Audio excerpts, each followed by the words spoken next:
Leanne. And I'm Michael. And this is Unschooled History. And today we are talking about American dragons. You can't talk about history without talking about mythology. And today we're talking about dragons. Most people think of dragons like these, either medieval European dragons or Oriental dragons, especially those associated with Japan and China. But there are also dragon legends in the Americas.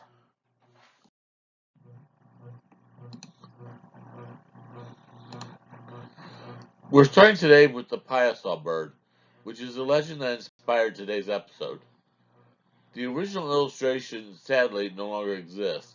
This is a 20th century painting on a cliff in Alton, Illinois, overlooking the Mississippi River, a few hundred yards from the original. It was likely originally painted by the Cahokians prior to 1200 AD and may have been a warning to travelers that they were entering Cahokia territory.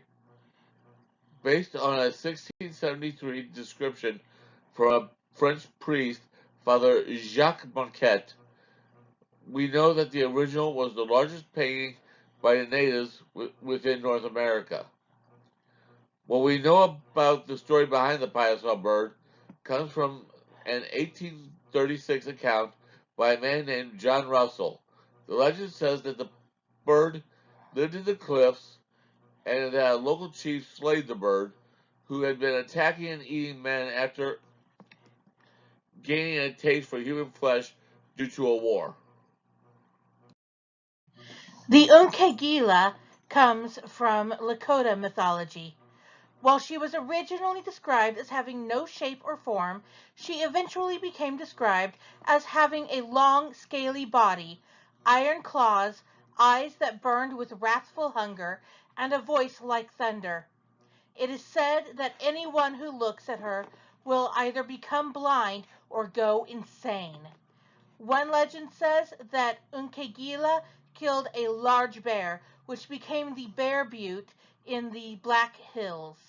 Another legend says that she was slain by a warrior of the Bear Clan after Unkegila ate his family. This is the Gaussian Vieta. In Seneca mythology, he lives in the deep rivers and lakes of Canada, especially Lake Ontario.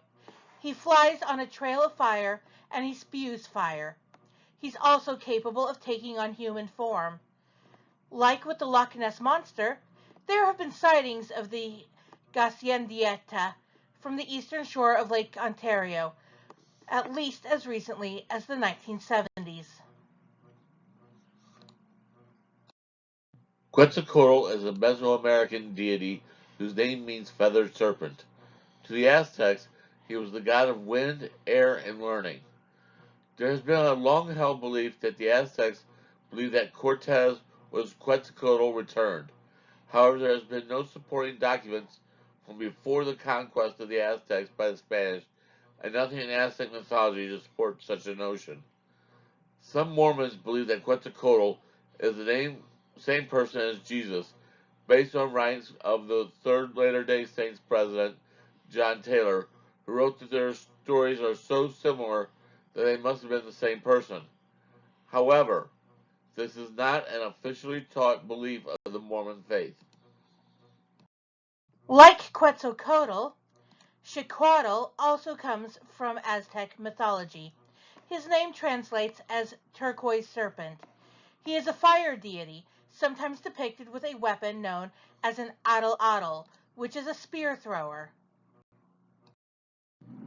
Kukulkan was also a feathered serpent, a Yucatec Maya god, the equivalent of Quetzalcoatl.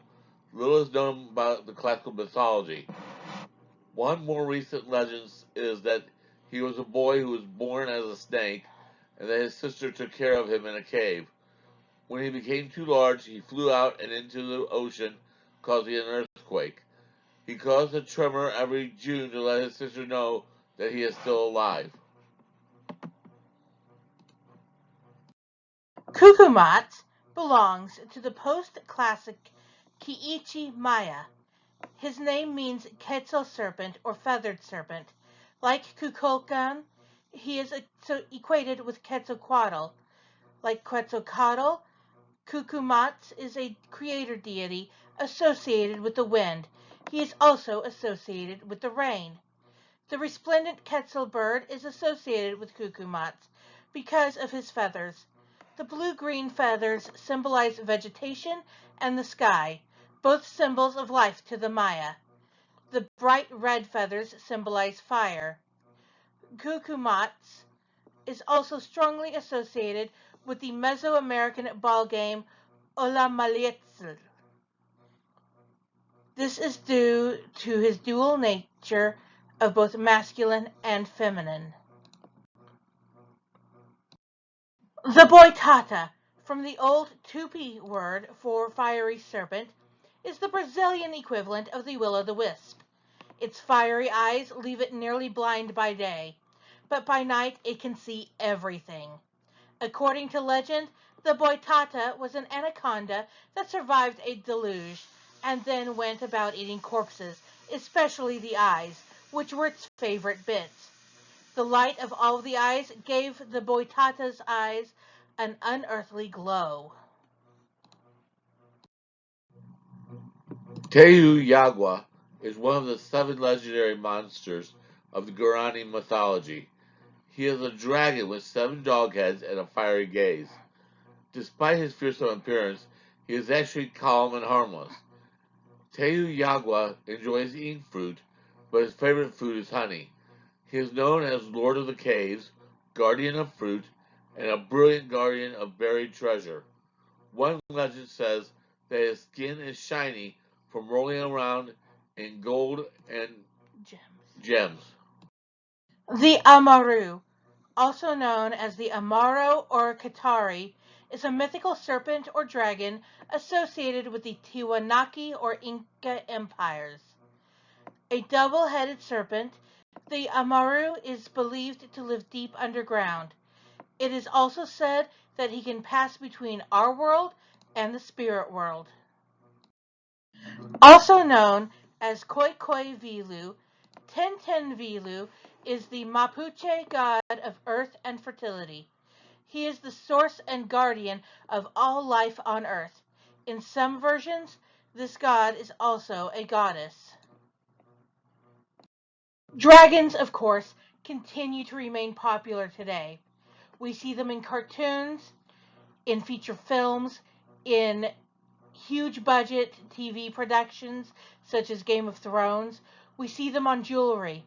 They continue to be used as national symbols, as we see here on the Welsh flag. One thing's for sure, dragons will always be a part of us and something that humanity is always fascinated of. If you liked this, go ahead and hit that subscribe button. If you have another topic that you want to know about, go ahead and drop it in the comments. Again, this is Unschooled History. Thank you, and bye.